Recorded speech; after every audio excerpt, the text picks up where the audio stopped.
इस समय हम लोग चर्चा कर रहे थे कि क्या धर्म के मुद्दे को हम बुद्धि के द्वारा जान सकते हैं? क्या हम धार्मिक सत्य को तर्क के ज़रिए हम पकड़ सकते हैं? यही हमारा पॉइंट है।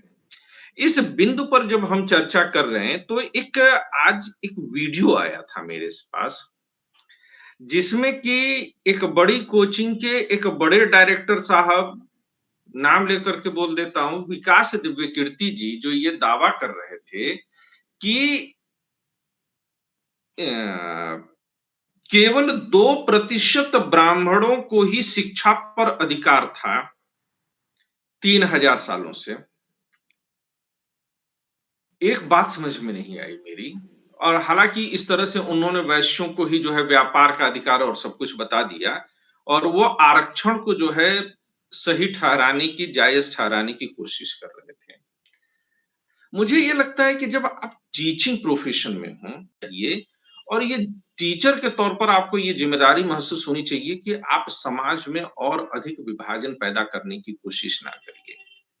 समाज में पहले से विभाजन है, समाज में पहले से ही कटुता है, उसको और बढ़ाने का काम नहीं करना चाहिए, चंद आप अपने वीडियो और इसको लाइक्स और कमेंट्स के लिए।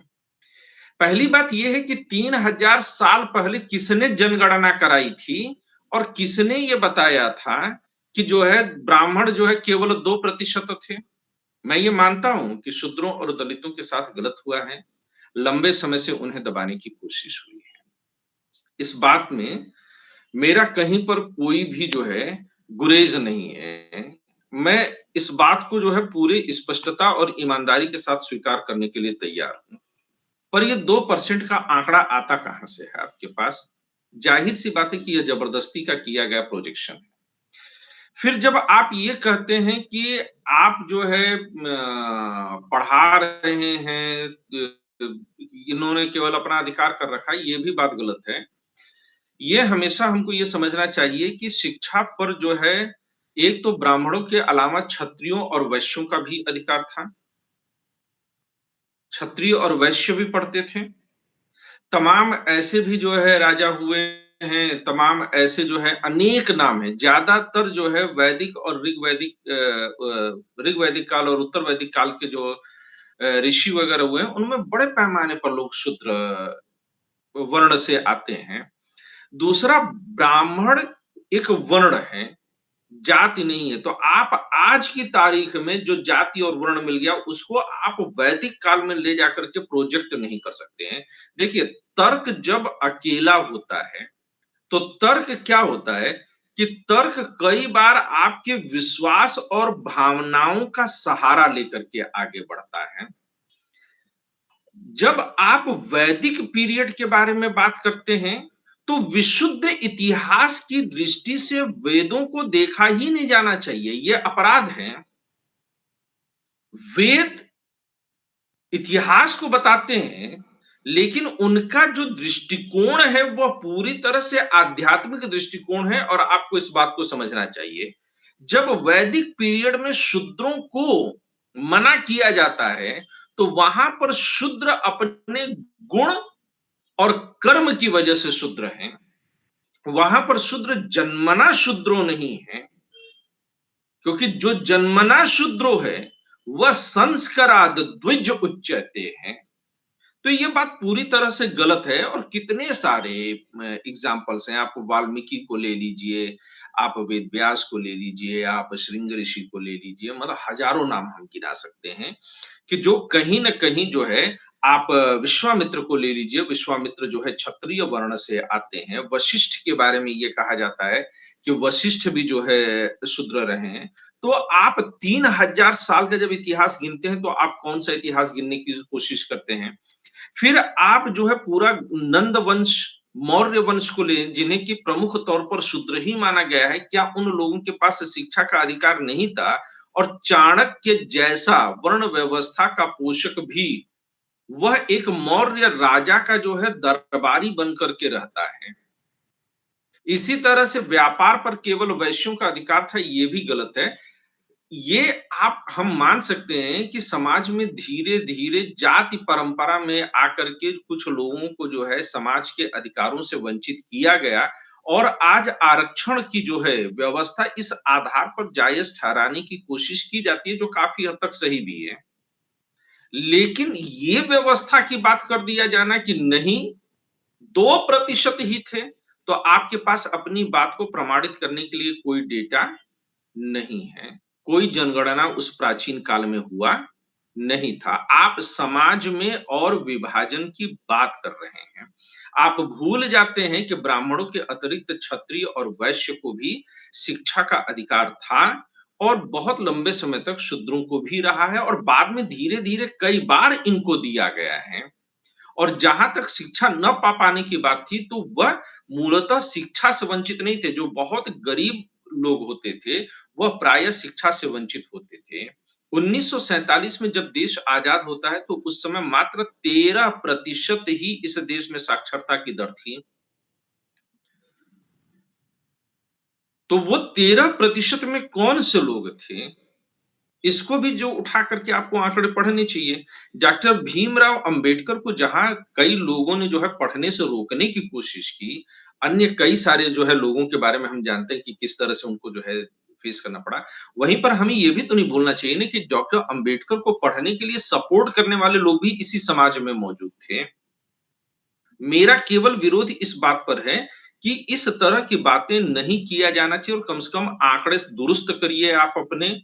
ये 2% का आंकड़ा आप कहां से उठा करके लेकर के आते हैं, 10% का आंकड़ा कहां से लेकर के आते हैं, आपके पास कौन से जनगणना के आंकड़े थे? नंबर 2 की बात ये है कि ब्राह्मणों के अतिरिक्त क्षत्रिय और वैश्य को भी पढ़ने का अधिकार था। तो आप केवल ब्राह्मणों के 2% तक जो सीमित करने की बात, अब हो क्या रहा है? मैं इसी बात पर आ रहा हूं कि धर्म के जो विषय होते हैं, जो धर्म ग्रंथ होते हैं, उनकी सत्यता केवल और केवल तर्क बुद्धि के आधार पर आप कभी भी नहीं जान सकते हैं, ये गड़बड़ी की जा सकती है। जो हमारा विषय यहाँ पर था, हमें उसके साथ अनुभव का पुट भी देना चाहिए और दूसरी बात ये है कि धर्म ग्रंथ जो होते हैं, उनमें कहा जाता है कि धर्म ग्रंथों का अर्थ कैसे जानिए, वो स्पष्ट तौर पर कहते हैं। अब आप इतिहासकार बन जाते हैं, एक-एक श्लोक का अर्थ लेकर के बैठ जाते हैं और कहते हैं कि मैंने इसके अर्थ को जान लिया है। विकास दिव्य कीर्ति कहाँ गड़बड़ी कर रहे हैं? हालाँकि विकास दिव्य कीर्ति जी स्वयं कभी दर्शन शास्त्र पढ़ाने की कोशिश किए, हालाँकि वो उसमें असफल रहे और इसलिए वो दर्शन शास्त्र की अक्सर करके वैकल्पिक विषय के तौर पर बुराई करते हैं क्योंकि वो असफल रहे। विषय असफल नहीं था, वो एज़ अ टीचर असफल हुए। तो अगर आप उठा करके देखिए, तो आप पाएँगे कि जब आप जो है वेदों के अर्थ को निकालने की बात होती है, तो वेदों का अर्थ प्राप्त करने की जो विधि है, वो चिंतन, मनन और निदिध्यासन तीनों को जोड़ा गया है। और फिर कहते हैं कि जिन अर्थों को आपने पाया है तर्क के माध्यम से, उसे आप अपने अनुभव में लेकर के आइए।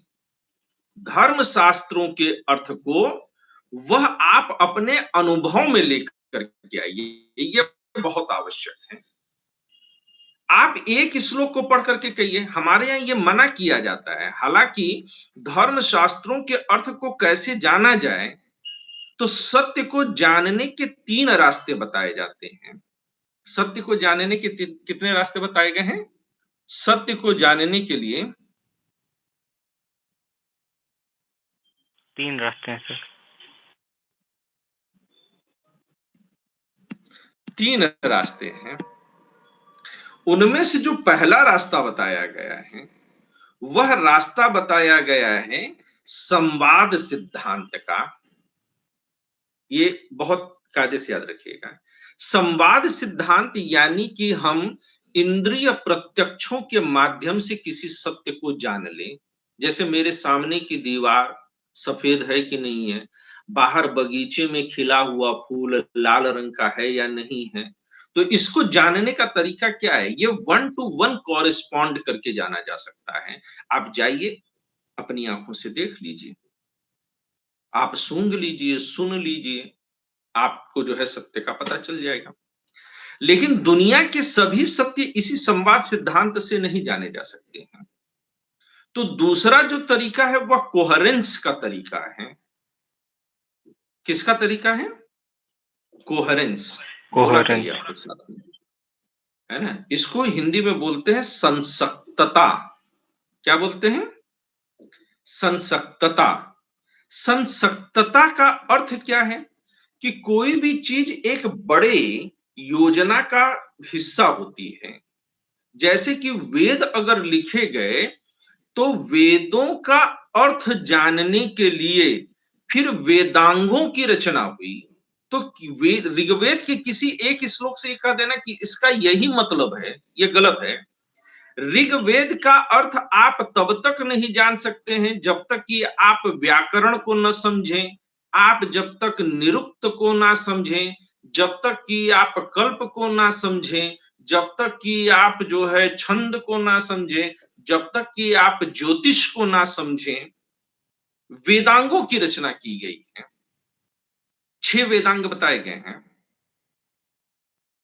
तो वेद का अर्थ, अच्छा, ऋग्वेद को उत्तर, जो अन्य वेद हैं उत्तर वैदिक जिनको आप हम बोलते हैं कि जिसमें यजुर्वेद, सामवेद और उनसे अलग करके उनका अर्थ जान लिया जाना कि अरे नहीं नहीं ऋग्वेद में ये लिखा है, इसमें ये लिखा है। ये गलत परंपरा, ये अंग्रेजी इतिहासकारों ने हमारे दिमाग में ठूस दिया। इतिहास के विद्यार्थी को तो ये बात चलेगी कि चलो उसे जो है ये पढ़ना है, बोलना है। लेकिन धर्म शास्त्र का, धर्म दर्शन का जब आप अध्ययन करते हैं तो अथर्ववेद का अर्थ और ऋग्वेद के अर्थ को आप अलग अलग नहीं कर सकते हैं। हमें सबको समग्रता में समझना होगा, टुकड़े टुकड़े में नहीं समझना होगा। जैसे कोई आधी बात सुन करके ही वह दौड़ पड़े, है ना? जैसे मैं कहूं कि मैं आपसे बहुत प्यार करता हूं, एक बच्चे की तरह।